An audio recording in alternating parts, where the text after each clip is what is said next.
नमस्कार, खबरां दे इस बुलेटिन च तुहाडा स्वागत। मैं हाँ परमिंदर कौर। पहला पेश ने चुन हुईਆਂ खबरां।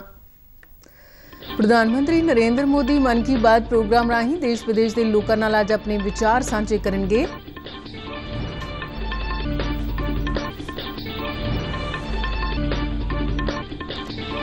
प्रधानमंत्री नरेंद्र मोदी ने कहा कि सिक्ख्या च देश नूं सफल बनाउण अते इस दी किस्मत बदलण दी ताकत हुंदी है।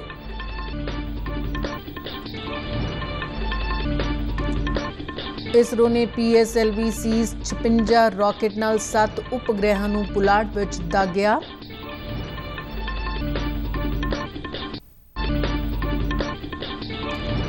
पंजाब केंद्रीय यूनिवर्सिटी ते उत्तर भारत दीआं 5 होर केंद्रीय उच्च संस्थावां ने म्यारी खोज उत्साहित करन ते नवे युग दे सिक्ख्या प्रोग्रामां नूं शुरू करन संबंधी समझौता सहीबद्ध कीता।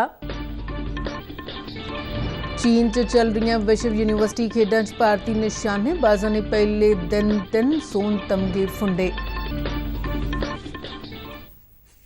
हुण खबरां विस्तार नाल। प्रधानमंत्री नरेंद्र मोदी आज सवेरे 11 बजे आकाशवाणी ते मन की बात प्रोग्राम च देश विदेश के लोगों नाल अपने विचार साझे करनगे। यह महीनावार रेडियो प्रोग्राम की 103वीं कड़ी होवेगी। मन की बात का प्रसारण आकाशवाणी अते दूरदर्शन के समुचे नैटवर्क ते प्रसारित होवेगा। यह प्रोग्राम आकाशवाणी, दूरदर्शन अते सूचना ते प्रसारण मंत्रालय के YouTube चैनलों ते भी प्रसारित होवेगा। मन की बात के हिंदी च प्रसारण तो तुरंत बाद खेतरी भाषावां विच भी प्रसारण होवेगा। प्रोग्राम का मुड़ प्रसारण रात 8 बजे होवेगा।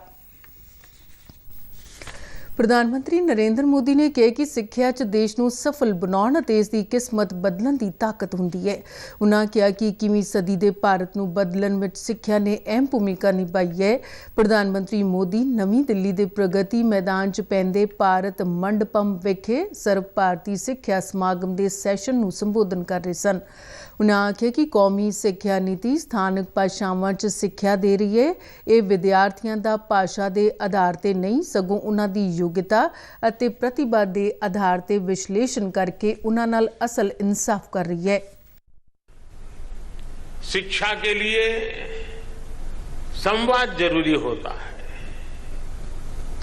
मुझे खुशी है कि अखिल भारतीय शिक्षा समागम के इस सत्र के जरिए हम विमर्श और विचार की अपनी परंपरा को और आगे बढ़ा रहे हैं। और खुशी की बात यह है कि विधिवत रूप से भारत मंडपम के लोकार्पण के बाद ये पहला कार्यक्रम है। और खुशी इसलिए बढ़ जाती है कि पहला कार्यक्रम शिक्षा से जुड़ा कार्यक्रम हो रहा है। नवीं सिक्ख्या नीति के 3 साल पूरे होने ते मोदी ने अध्यापकों ते स्कूलों की भूमिका की शलाघा की ते कहा कि पिछले 3 सालों उन्होंने मिशन मोड में राष्ट्रीय सिक्ख्या नीति नूं लागू किया है।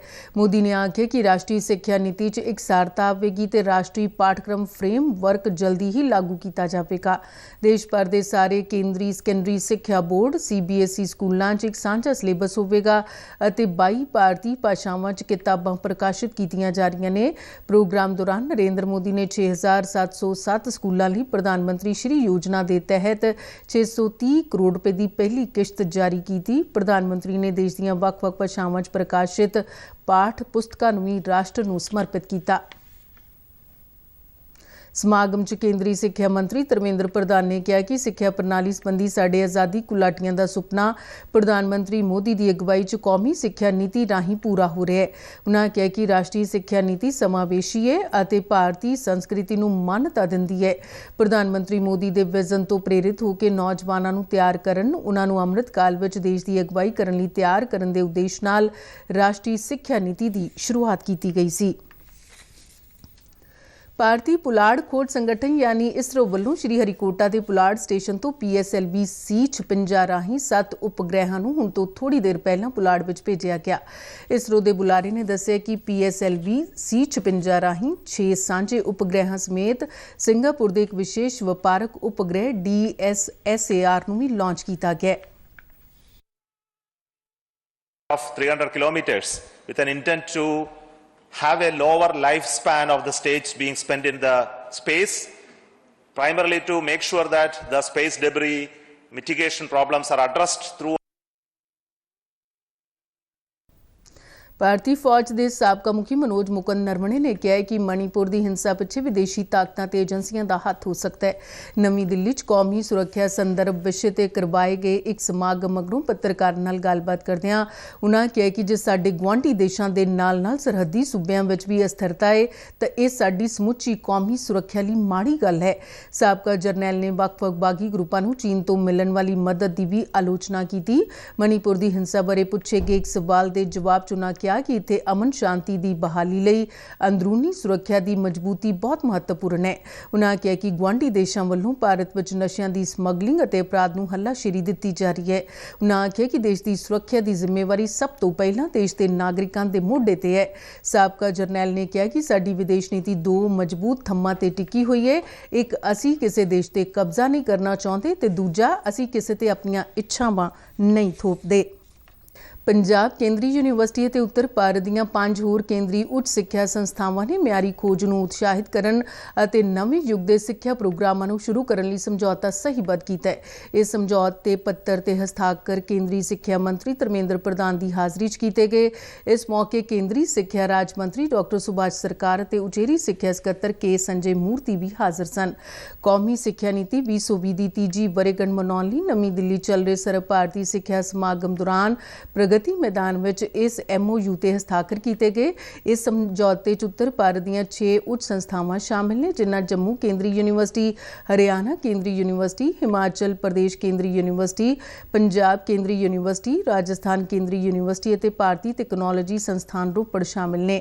ਇਸ ਸਮਝੌਤੇ ਤੋਂ ਬਾਅਦ ਇਹ ਅਦਾਰੇ ਵਿਦਿਆਰਥੀਆਂ ਨੂੰ ਸਾਂਝੇ ਡਿਗਰੀ, ਡਿਪਲੋਮੇ, ਸਰਟੀਫਿਕੇਟ ਕੋਰਸਾਂ ਦੀ ਪੇਸ਼ਕਸ਼ ਕਰਨ ਲਈ ਇੱਕ ਪਲੇਟਫਾਰਮ ਵਜੋਂ ਕੰਮ ਕਰਨਗੇ, ਜਿਸ ਨਾਲ ਖੇਤਰ ਵਿੱਚ ਸਿੱਖਿਆ ਦੇ ਮਿਆਰ ਨੂੰ ਉੱਚਾ ਚੁੱਕਣ ਦੇ ਨਾਲ-ਨਾਲ ਵਾਤਾਵਰਣ ਅਤੇ ਸਿਹਤ ਮੁੱਦਿਆਂ ਨੂੰ ਹੱਲ ਕਰਨ ਲਈ ਵੀ ਸਹਿਯੋਗੀ ਪਹਿਲਕਦਮੀਆਂ ਸੰਭਵ ਹੋ ਸਕਣਗੀਆਂ।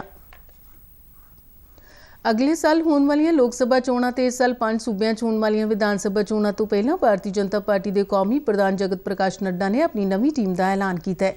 ਕੇਂਦਰੀ ਅਹੁਦੇਦਾਰਾਂ ਦੀ ਸੂਚੀ 'ਚ ਕੁੱਲ 38 ਨਾਂ ਸ਼ਾਮਿਲ ਕੀਤੇ ਗਏ ਨੇ, ਜਿਨ੍ਹਾਂ ਵਿੱਚੋਂ 2 ਨਾਂ ਪੰਜਾਬ ਦੇ ਨੇ। ਪੰਜਾਬ ਤੋਂ ਤਰੁਣ ਚੁੱਗ ਮੁੜ ਕੌਮੀ ਜਨਰਲ ਸਕੱਤਰ ਅਤੇ ਨਰਿੰਦਰ ਸਿੰਘ ਰੈਣਾ ਕੌਮੀ ਸਕੱਤਰ ਐਲਾਨੇ ਗਏ ਨੇ। ਤਰੁਣ ਚੁੱਗ ਨੇ ਪਾਰਟੀ ਵੱਲੋਂ ਮੁੜ ਮਿਲੀ ਇਸ ਜ਼ਿੰਮੇਵਾਰੀ ਲਈ ਪ੍ਰਧਾਨ ਮੰਤਰੀ ਨਰਿੰਦਰ ਮੋਦੀ ਅਤੇ ਹੋਰਨਾਂ ਆਗੂਆਂ ਦਾ ਧੰਨਵਾਦ ਕੀਤਾ ਹੈ। ਰੂਪ ਸੇ ਜਿਹੜੀ ਜ਼ਿੰਮੇਵਾਰੀ ਉਹਨਾਂ ਨੇ ਦਿੱਤੀ ਹੈ, ਮੈਂ ਪੂਰੀ ਮਿਹਨਤ ਦੇ ਨਾਲ, ਮਿਹਨਤ ਦੀ ਪ੍ਰਕਾਸ਼ਠਾ ਦੇ ਨਾਲ ਉਸ ਨੂੰ ਪੂਰਾ ਕਰਾਂਗਾ ਔਰ ਜਿਹੜਾ ਲਕਸ਼ ਦੇਸ਼ ਦੇ ਰਾਸ਼ਟਰੀ ਅਧਿਕਸ਼ ਸ਼੍ਰੀ JP ਨੱਡਾ ਜੀ ਨੇ ਸਾਡੇ ਸਾਹਮਣੇ ਰੱਖਿਆ ਕਿ 2024 ਚ ਤੀਸਰੀ ਵਾਰ ਸ਼੍ਰੀ ਨਰਿੰਦਰ ਮੋਦੀ ਦੇ ਨੇਤਰਤਵ ਚ ਇੱਕ ਮਜ਼ਬੂਤ ਸਰਕਾਰ ਲਿਆਂਦਾ, ਇੱਕ ਐਸੀ ਸਰਕਾਰ ਜਿਹੜੀ ਸੁਪਨਾ ਦੇਖਦੀ, ਜਿਹੜੀ ਕੰਮ ਕਰਦੀ ਹੈ, ਜਿਹੜੀ ਚਮਕ ਔਰ ਦਮਕ ਅੱਜ ਵਿਸ਼ਵ ਦੇ ਅੰਦਰ ਦਿਸ ਰਹੀ ਹੈ। ਇੱਕ ਐਸੀ ਸਰਕਾਰ ਜਿਹੜੇ ਮੁਖੀਆ ਨਰਿੰਦਰ ਮੋਦੀ ਜੀ ਨੇ ਇਹ ਸੰਕਲਪ ਲਿੱਤਾ ਹੈ ਕਿ ਉਹਨਾਂ ਦੀ ਤੀਜੀ ਪਾਰੀ ਇਸ ਦੇਸ਼ ਦੇ ਅੰਦਰ ਆਤਮ ਨਿਰਭਰ ਭਾਰਤ ਬਣਾਉਣ 'ਚ। ਸੂਬੇ 'ਚ ਬਰਸਾਤੀ ਪਾਣੀ ਦੀ ਮਾਰ ਹੇਠ ਆਏ ਜ਼ਿਲ੍ਹਿਆਂ ਦੇ ਪੀੜਤਾਂ ਨੂੰ ਰਾਹਤ ਦੇਣ ਦੀ ਕੋਸ਼ਿਸ਼ ਤਹਿਤ ਪੰਜਾਬ ਕੈਬਨਿਟ ਨੇ ਨੁਕਸਾਨ ਦੇ ਅੰਦਾਜ਼ੇ ਅਤੇ ਲੋਕਾਂ ਦੇ ਹੋਏ ਨੁਕਸਾਨ ਦੇ ਇੱਕ ਪੈਸੇ ਦੀ ਪੂਰਤੀ ਕਰਨ ਲਈ 15 ਅਗਸਤ ਤੱਕ ਵਿਸ਼ੇਸ਼ ਗਿਰਦਾਵਰੀ ਕਰਾਉਣ ਦੀ ਸਹਿਮਤੀ ਪ੍ਰਗਟਾਈ। ਇਸ ਸੰਬੰਧੀ ਫੈਸਲਾ ਚੰਡੀਗੜ੍ਹ 'ਚ ਪੰਜਾਬ ਸਿਵਲ ਸਕੱਤਰੇਤ 1 ਵਿਖੇ ਪੰਜਾਬ ਕੈਬਨਿਟ ਦੀ ਮੀਟਿੰਗ 'ਚ ਲਿਆ ਗਿਆ। ਵਧੇਰੇ ਜਾਣਕਾਰੀ ਦਿੰਦਿਆਂ ਮੁੱਖ ਮੰਤਰੀ ਦਫ਼ਤਰ ਦੇ ਬੁਲਾਰੇ ਨੇ ਦੱਸਿਆ ਕਿ ਕੈਬਨਿਟ ਦਾ ਮੰਨਣਾ ਸੀ ਕਿ ਸੂਬੇ ਦੇ 19 ਜ਼ਿਲ੍ਹਿਆਂ ਦੇ 1495 ਪਿੰਡ ਸਭ ਤੋਂ ਵੱਧ ਪ੍ਰਭਾਵਿਤ ਹੋਏ ਨੇ। ਰਿਪੋਰਟਾਂ ਮੁਤਾਬਿਕ 44 ਵਿਅਕਤੀਆਂ ਦੀ ਜਾਨ ਗਈ, 22 ਜ਼ਖਮੀ ਹੋਏ, 391 ਘਰ ਪੂਰੀ ਤਰ੍ਹਾਂ ਨੁਕਸਾਨੇ ਗਏ ਤੇ 878 ਦਾ ਮਾਮੂਲੀ ਨੁਕਸਾਨ ਹੋਇਆ ਹੈ ਅਤੇ 1277 ਵਿਅਕਤੀ ਹਾਲੇ ਵੀ 159 ਰਾਹਤ ਕੈਂਪਾਂ ਵਿੱਚ ਰਹਿ ਰਹੇ ਨੇ। ਮੰਤਰੀ ਮੰਡਲ ਨੇ ਸੌਣੀ ਮੰਡੀਕਰਨ ਸੀਜ਼ਨ 2023-24 ਲਈ ਪੰਜਾਬ ਕਸਟਮ ਮਿਲਿੰਗ ਨੀਤੀ ਨੂੰ ਵੀ ਪ੍ਰਵਾਨਗੀ ਦੇ ਦਿੱਤੀ ਹੈ, ਜਿਸ ਅਨੁਸਾਰ ਵਿਭਾਗ ਵੱਲੋਂ ਸਮੇਂ ਸਿਰ ਚੌਲ ਮਿੱਲਾਂ ਨੂੰ ਖਰੀਦ ਕੇਂਦਰਾਂ ਨਾਲ ਆਨਲਾਈਨ ਲਿੰਕ ਕੀਤਾ ਜਾਵੇਗਾ। ਆਰਓ ਸਕੀਮ ਅਧੀਨ ਚੌਲ ਮਿਲ ਮਾਲਕਾਂ ਨੂੰ ਝੋਨੇ ਦੀ ਅਲਾਟਮੈਂਟ ਆਨਲਾਈਨ ਪੋਰਟਲ ਰਾਹੀਂ ਆਟੋਮੈਟਿਕ ਢੰਗ ਨਾਲ ਹੋਵੇਗੀ ਅਤੇ ਝੋਨਾ ਸੂਬੇ ਦੀਆਂ ਖਰੀਦ ਏਜੰਸੀਆਂ ਤੇ ਚੌਲ ਮਿਲ ਮਾਲਕਾਂ ਵਿਚਕਾਰ ਕੀਤੇ ਗਏ ਸਮਝੌਤੇ ਅਤੇ ਉਹਨਾਂ ਦੇ ਕੋਟੇ ਅਨੁਸਾਰ ਯੋਗ ਚੌਲ ਮਿੱਲਾਂ 'ਚ ਭੰਡਾਰ ਕੀਤਾ ਜਾਵੇਗਾ। ਸੌਣੀ ਮੰਡੀਕਰਨ ਸੀਜ਼ਨ 2023-24 1 ਅਕਤੂਬਰ 2023 ਤੋਂ ਸ਼ੁਰੂ ਹੋਵੇਗਾ ਅਤੇ ਝੋਨੇ ਦੀ ਖਰੀਦ 30 ਨਵੰਬਰ 2023 ਤੱਕ ਚੱਲੇਗੀ। ਕੈਬਨਿਟ ਨੇ 15 ਸਾਲ ਤੋਂ ਬਾਅਦ ਪੁਰਾਣੇ ਵਾਹਨਾਂ ਜਿਨ੍ਹਾਂ ਨੂੰ ਰਜਿਸਟਰਡ ਵਾਹਨ ਸਕ੍ਰੈਪਿੰਗ ਫੈਸਿਲਿਟੀ RVSF ਮੁਤਾਬਿਕ ਸਕ੍ਰੈਪ ਐਲਾਨ ਦਿੱਤਾ ਗਿਆ ਦੇ ਬਕਾਏ ਮੋਟਰ ਵਾਹਨ ਟੈਕਸ ਦੇ ਵਿਆਜ ਤੇ ਜੁਰਮਾਨੇ ਉੱਤੇ ਵਾਹਨ ਮਾਲਕਾਂ ਨੂੰ ਇੱਕ ਵਾਰ ਛੋਟ ਦੀ ਕਾਰਜ ਬਾਅਦ ਪ੍ਰਵਾਨਗੀ ਦਿੱਤੀ ਗਈ। ਇਹ ਛੋਟ 28 ਜੂਨ 2023 ਤੋਂ 1 ਸਾਲ ਦੇ ਸਮੇਂ ਲਈ ਲਾਗੂ ਰਹੇਗੀ। ਖੇਡਾਂ ਦੇ ਖੇਤਰ 'ਚ ਸੂਬੇ ਦੀ ਪੁਰਾਤਨ ਸ਼ਾਨ ਬਹਾਲ ਕਰਨ ਦੇ ਨਾਲ-ਨਾਲ ਖੇਡ ਸਰਗਰਮੀਆਂ ਨੂੰ ਹੋਰ ਹੁਲਾਰਾ ਦੇਣ ਦੇ ਮਕਸਦ ਨਾਲ ਮੰਤਰੀ ਮੰਡਲ ਨੇ ਨਵੀਂ ਖੇਡ ਨੀਤੀ 2023 ਨੂੰ ਹਰੀ ਝੰਡੀ ਦੇ ਦਿੱਤੀ ਹੈ।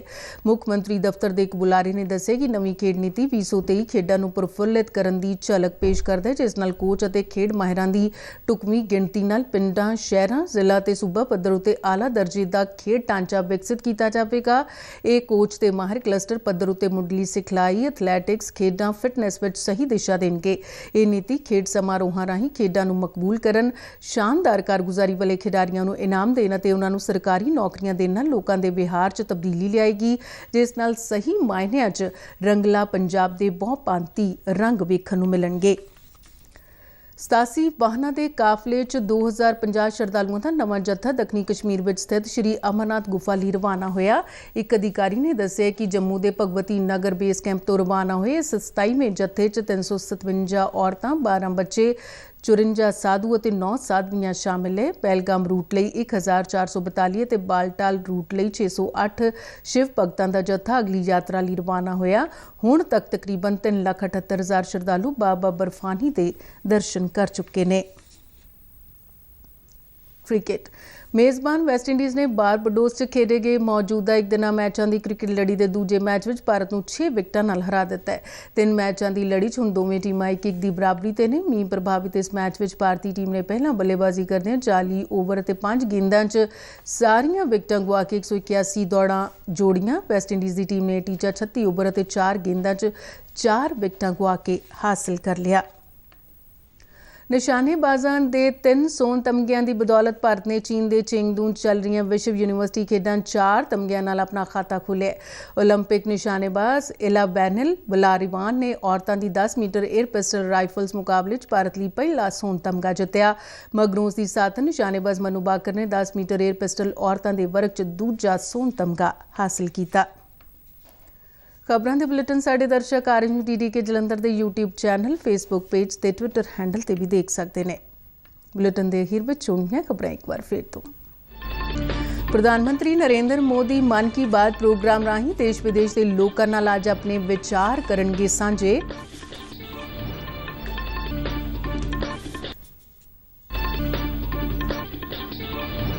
ਪ੍ਰਧਾਨ ਮੰਤਰੀ ਨਰਿੰਦਰ ਮੋਦੀ ਨੇ ਕਿਹਾ ਕਿ ਸਿੱਖਿਆ 'ਚ ਦੇਸ਼ ਨੂੰ ਸਫਲ ਬਣਾਉਣ ਅਤੇ ਇਸ ਦੀ ਕਿਸਮਤ ਬਦਲਣ ਦੀ ਤਾਕਤ ਹੁੰਦੀ ਹੈ।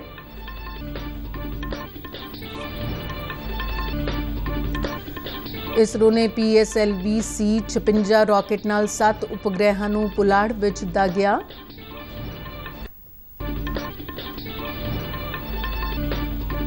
ਪੰਜਾਬ ਕੇਂਦਰੀ ਯੂਨੀਵਰਸਿਟੀ ਅਤੇ ਉੱਤਰ ਭਾਰਤ ਦੀਆਂ 5 ਹੋਰ ਕੇਂਦਰੀ ਉੱਚ ਸੰਸਥਾਵਾਂ ਨੇ ਮਿਆਰੀ ਖੋਜ ਉਤਸ਼ਾਹਿਤ ਕਰਨ ਅਤੇ ਨਵੇਂ ਯੁੱਗ ਦੇ ਸਿੱਖਿਆ ਪ੍ਰੋਗਰਾਮਾਂ ਨੂੰ ਸ਼ੁਰੂ ਕਰਨ ਸੰਬੰਧੀ ਸਮਝੌਤਾ ਸਹੀਬੱਧ ਕੀਤਾ। ਚੀਨ 'ਚ ਚੱਲ ਰਹੀਆਂ ਵਿਸ਼ਵ ਯੂਨੀਵਰਸਿਟੀ ਖੇਡਾਂ 'ਚ ਭਾਰਤੀ ਨਿਸ਼ਾਨੇਬਾਜ਼ਾਂ ਨੇ ਪਹਿਲੇ ਦਿਨ 3 ਸੋਨ ਤਮਗੇ ਫੁੰਡੇ। ਤੇ ਇਸ ਦੇ ਨਾਲ ਹੀ ਖਬਰਾਂ ਦਾ ਬੁਲੇਟਿਨ ਖਤਮ ਹੁੰਦਾ ਹੈ। ਇਜਾਜ਼ਤ ਦਿਓ, ਨਮਸਕਾਰ।